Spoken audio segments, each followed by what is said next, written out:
Que a boa mão de Deus esteja com você. Sou o professor Rogério de Souza, junto com o Instituto Supera. E esta aqui é a disciplina de Ética Pastoral. Os gregos, que são os perseguidores da ética, eles nos legaram justamente a definição do termo. O que vem a ser a ética? É a busca do bem.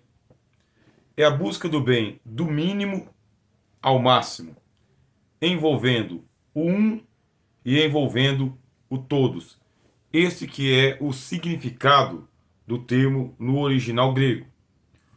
Uma pessoa precisa ser a primeira a ser ética.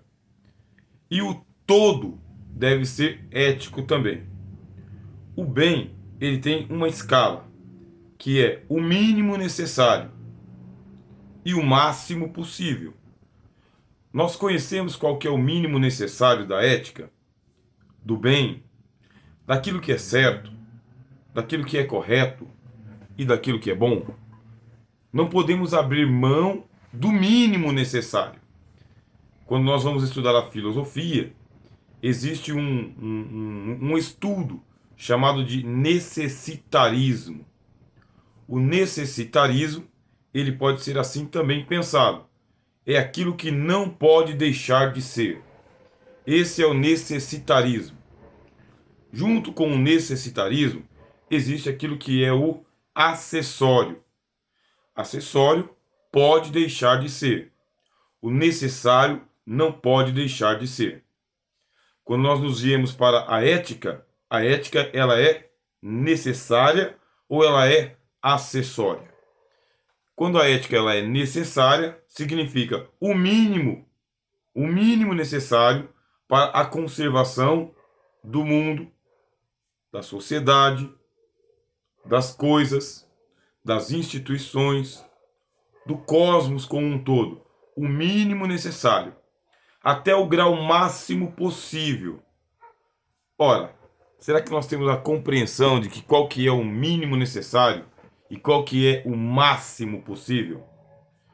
Muito bem, já sabemos aqui que a ética é a ciência que se ocupa com o bem mínimo e o bem máximo. O bem que é necessário e o bem que ele é acessório.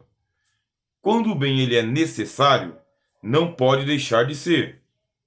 Quando ele é acessório, pode deixar de ser. Aí você fala assim, dá um exemplo, professor. Muito bem, aqui está o livro. Este livro, para que ele seja necessário, é necessário o quê? Que ele tenha as páginas. Dá para se pensar num livro sem páginas? Não. Conceitualmente, livro é o conjunto de páginas que vai da capa até a última capa ou a contracapa. Dentro nós temos o miolo. O miolo que é composto por folhas, as mais diversas, e nas folhas escrito o conteúdo. Para que haja um livro, é necessário que haja pelo menos folhas. Sem folhas, nós não temos o livro enquanto conteúdo, enquanto conceito. Ora, e o necessário? É isso? O que é o contingente? Bom, o contingente ou o acessório é se a capa vai ser amarela, vermelha, azul ou preta. Se vai ser capa dura ou flexível. Se as folhas também serão coloridas ou se elas serão apenas tinta no papel, preto no branco. Esse é contingente. Esse é acessório. Então acho que você já conseguiu compreender. A ética é a ciência do bem, da busca do bem, do mínimo necessário até o máximo possível. Eu preciso definir o que é o mínimo necessário para começar a falar de ética. E o máximo possível? Bom, aí vai do estudo. Você vai estudando, vai estudando, vai estudando, vai estudando, vai construindo a sociedade, vai construindo o cosmos, vai construindo a pessoa humana que você é e vai experimentando o que é bom e o que não é bom, o que faz bem e o que não faz bem. o que é bom para uma pessoa e bom para várias pessoas, até chegar o bom para todas as pessoas. O que é o bem para uma comunidade, até chegar o que é bem para toda a humanidade. Tá ficando claro? É necessário primeiro você ficar bem ciente do conceito de ética. Se você vai para os dicionários, eles vão te dar várias definições, mas essa que eu estou passando para você é lá dentro da etimologia. Ethos. O ethos, ele é o conjunto, é a somatória da busca do bem que vai do mínimo ao máximo, do necessário ao acessório. Bom, nós estamos falando de ética pastoral. Portanto, nós vamos precisar também do conceito de pastor. O que é o pastor? É uma metáfora. Metáfora do cuidador de rebanhos. Qual o tipo de rebanho? Ovelhas.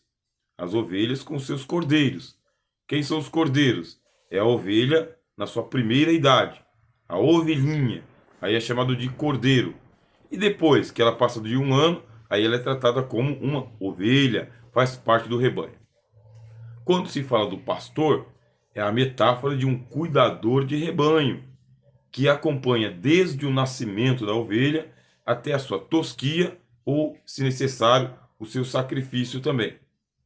O pastor é aquele que está junto com o rebanho, que acompanha o rebanho, convive com ele, sabe quais são os seus sabores e os seus dissabores. Agora nós vamos juntar o termo ética pastoral. É o homem ou a mulher que está no exercício pastoral e que vai em busca do bem. Do bem de quem? Do cordeirinho que acabou de nascer, da ovelha que já está em idade de tosquia, ou então do rebanho que precisa ser sacrificado. Ora, mas sacrificar uma ovelha no rebanho, isso é bom? Isso é prática do bem? Sim, se for necessário o sacrifício de uma ovelha para o bem dela e o bem do rebanho, portanto, é ético sacrificar esta ovelha. Agora, simplesmente por deleite, por prazer, por satisfação, por sadismo, aí nós vamos nos perguntar: isto é ético? Tenta transportar a metáfora do pastor para o convívio do homem comum com as pessoas na igreja. A igreja, ela é o aglomerado de pessoas que são chamados por Deus. Você já estudou conosco aqui a eclesiologia. E então você vai lá e retoma essa disciplina de eclesiologia para você ter uma ampla compreensão daquilo que estamos falando aqui. O pastor, ele está relacionado com pessoas. Pessoas de todas as faixas etárias. Pessoas que são homens e mulheres. Pessoas que são jovens e já são experientes na vida. Pessoas que ainda vão passar por experiência. Alguns letrados e outros não letrados. Isto é um conglomerado de pessoas que atende ao chamado do Evangelho. Esse é o conceito de igreja. E o pastor? O pastor toma conta dessas pessoas, usando essa metáfora, como um pastor toma conta das suas ovelhas, buscando o bem para ela, do mínimo necessário até o grau máximo possível. E por quê? Porque todos nós ficamos aqui nesta nessa linha, tá bem? Vamos colocar aqui nessa diagonal, olha aqui, ó, que é o mínimo necessário, é o relacionamento bom, mínimo necessário entre o pastor e a ovelha. Qual que é? Eu digo, o mínimo, o bem mínimo que é necessário entre pastor e ovelha é que o pastor conheça a ovelha pelo nome e a ovelha reconheça o homem ou a mulher que está à frente do trabalho como sendo seu pastor ou a sua pastora. É um relacionamento amistoso. Não pode ser um relacionamento animoso. Não pode ser um relacionamento conflitante. Não é esta a metáfora. O pastor não pode ficar conflitando com as ovelhas e vice-versa. Ovelhas contra o pastor. Acaba-se a metáfora. Vai para outro tipo de pensamento. Pastor, ele vai buscar o mínimo de bem necessário para manter essa comunhão pastor, ovelha, ovelha, igreja. E isso vai aumentando, essa comunhão vai aumentando, essa amizade vai aumentando, essa confiança vai aumentando, esse relacionamento vai aumentando. E como? Com base na ética. Quando você estabelece que eu vou pelo menos ser ético, e olha só que eu disse, pelo menos. Pelo menos, assim, porque eu não conheço a ovelha, eu não conheço a pessoa. Eu não sei quais são os problemas que acontecem lá na vida dela, na vida conjugal, na vida psicológica, na vida emocional, na vida financeira. Eu não sei. Por isso, eu preciso de um mínimo necessário. O que é o mínimo necessário? É a ética. Eu agindo eticamente com essa pessoa, eu não vou ferir a consciência dela. Eu não vou agravá-la. Eu não vou colocar ela em conflito contra mim. E qual que é esse mínimo necessário? Vamos falar da etiqueta. Sim, o que é etiqueta? É o diminutivo de ética. São alguns princípios de comportamento social, onde você tem o bom dia, boa tarde, boa noite. A educação, aquela que a gente diz, se traz de casa, se traz de berço. Uma preocupação, tudo bem com você? Posso te ajudar? Você está bem? Quer dizer, essa etiqueta, esse respeito, já é o mínimo necessário entre o pastor, que é dito líder da igreja, com aquelas pessoas que você nem conhece direito. Depois que você vai cumprindo a etiqueta, vai aumentando o relacionamento. Vai criando o vínculo de afeição, de conhecimento de causa. E com isso, vai evoluindo cada vez mais até que essa ética se construa e fique consolidada. Tá bem? Existe uma indagação, que é a seguinte: tá bom, mas a gente vai ter alguma espécie de padrão de certo e de errado, de bem e de mal? Preste bem atenção. Isso aqui é um curso de teologia e a sua formação é voltada para um pastor, um líder de igreja. E você tem um manual bem definido chamado Bíblia, a Palavra de Deus. Por mais que existam aí aquilo que eu acabei de falar para vocês aqui, que são as contingências, aquilo que é acessório, se a capa vai ser amarela, se não vai ser amarela, existem coisas que são intercambiáveis, que são negociáveis, que dá para se adiar.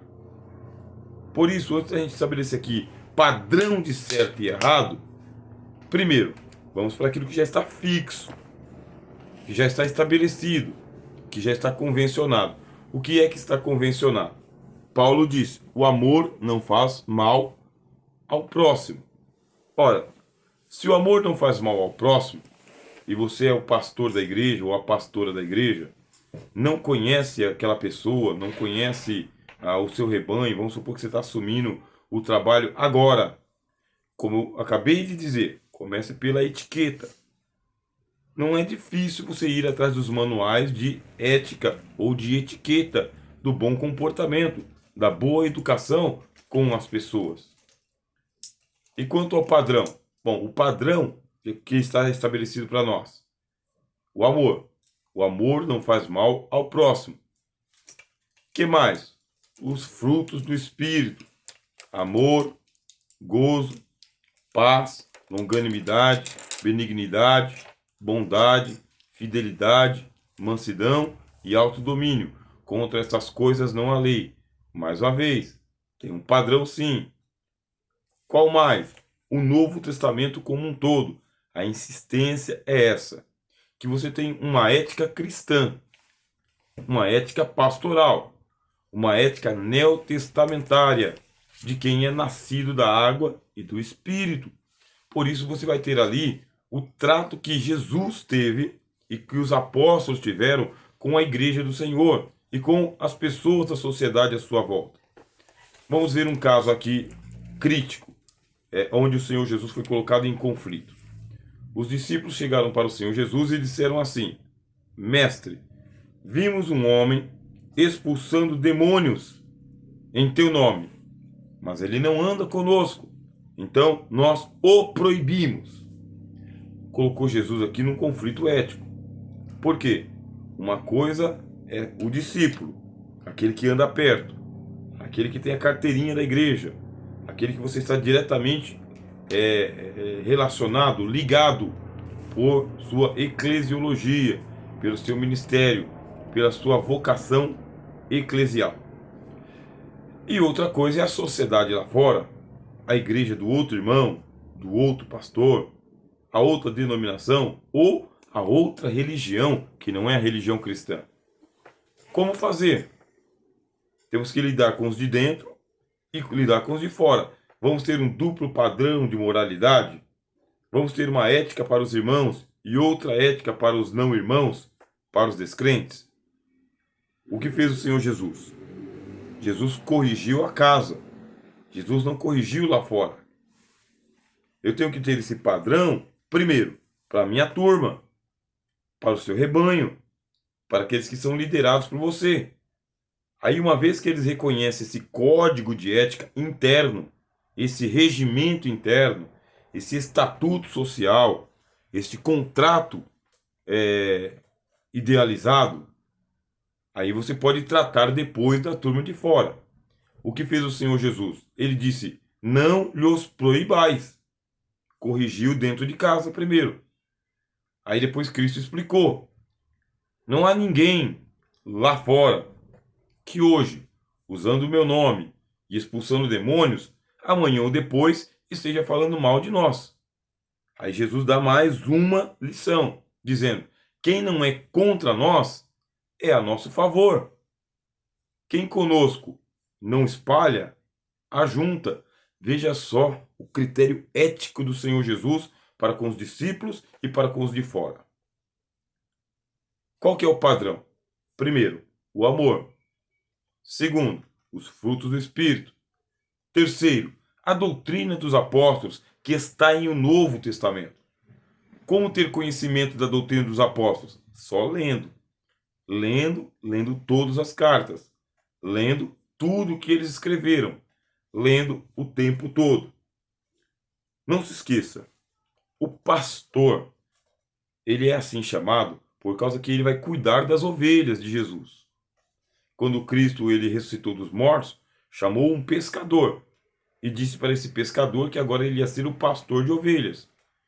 Há necessidade de se fazer adequações, adaptações circunstanciais.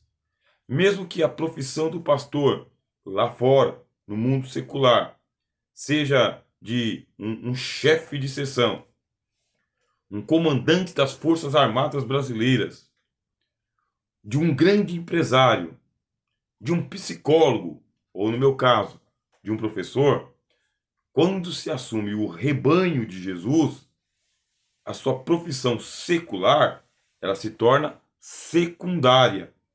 Ela não é primária.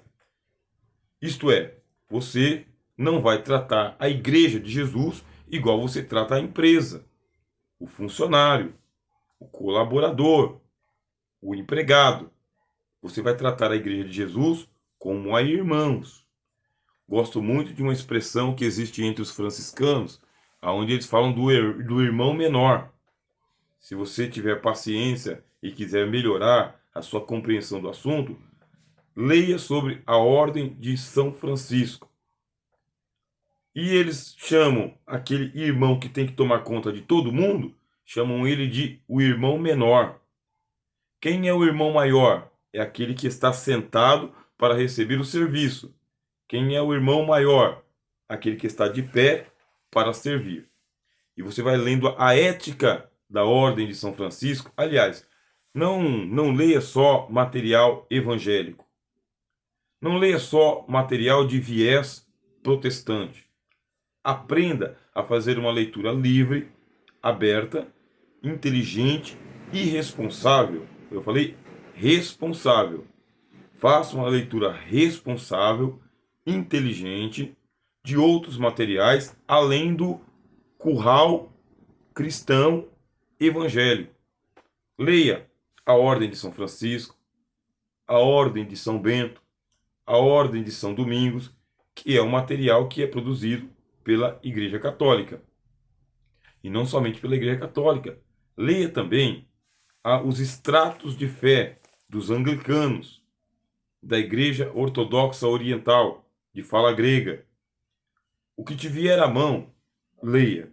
Tudo para melhorar a sua compreensão do certo, do mínimo necessário, até o máximo possível. A ética, ela fica aqui, no nível do possível.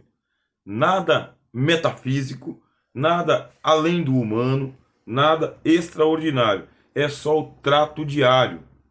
Por mais que você seja aí um expert, muito bem informado, a grande maioria do nosso povo, do povo da igreja, é composta por pessoas que são membros da igreja, que chegam para congregar e vão embora para casa. Ponto. Que não querem entrar em grandes conflitos teológicos, grandes emblemas da fé, que querem chegar, ser bem recebidos pela sua família, com a sua família, pela igreja, serem reconhecidos pelo primeiro nome, serem lembrados pelo pastor da igreja. Por mais que o pastor tenha os seus assessores, colaboradores, cooperadores, obreiros, como nós costumamos chamar, as ovelhas, elas precisam ser conhecidas e reconhecidas pelo pastor da igreja. Muito cuidado em não se distanciar das pessoas. Ficar acessível apenas para a elite da igreja. A elite é composta por aqueles irmãos mais próximos, que formam ali a primeira coluna. Mas e as ovelhas? E o grande rebanho? Onde vão ficar? Por isso, toma muito cuidado para você não causar um distanciamento entre você e a igreja. Aqui no nosso material didático, você lê sobre a ética horizontal e a mística vertical. E por quê? Porque você vai ter uma consciência da presença de Deus. O Novo Testamento chama isso de piedade. Piedade é a consciência que você tem de que Deus está presente, de que você é um instrumento de Deus para cuidar do rebanho do Senhor, das coisas santas, que você é um modelo para o rebanho. Você é um bom exemplo para quem te vê, para quem te ouve e para quem te imita. Por isso você tem que ter a consciência de que este serviço ele é santo. É para Deus, é para Jesus. Mas não esqueça, só dá para ir do mínimo necessário até o máximo possível, dentro do que é humano, aquilo que é prático, aquilo que é pensável, que é possível, que é tangível. Por tangível, vou colocar aqui de novo o exemplo do livro. Olha só, o livro ele é tangível. Qual que é o mínimo necessário? Saber o nome do livro. Livro da filosofia. Qual que é o máximo possível com esse livro? Ler ele de capa a capa, de ponta a ponta. É o máximo possível. Dá para fazer alguma coisa mais com este livro aqui? Não. Ah, mas a partir desse livro eu quero escrever um outro livro. Aí você já vai para o outro nível, o metafísico, para fora do livro. Por isso, na hora de você pensar a ética, pensar as regras, pensar as normas, pensar o comportamento, pensar o aconselhamento, pensar o procedimento, eu vou trazer para você aqui uma frase de quando eu trabalhei na indústria. O pessoal dizia: faça simples. Faça simples. Não dificulta. Não faça uma engenharia, uma arquitetura. Não inventa demais. Não dificulta. O caminho já é estreito. A porta já é apertada. Então você não precisa criar apetrechos com regra sobre regra. Quanto mais regras você inventar, maior vai ser o número de transgressões que vão acontecer. E quanto mais transgressores houver sobre os seus cuidados, maior transtornos você vai ter. Menos liberdade. E onde tem menos liberdade, tem menos Espírito Santo. Porque a Bíblia diz que onde está o Espírito, aí está a liberdade. Se tirou a liberdade, tirou o Espírito. Aí fica com as regras. Fica aqui essa orientação ética do seu professor Rogério de Souza, juntamente com o Instituto Supera. Daqui a pouco retornarei já com a segunda aula de ética pastoral.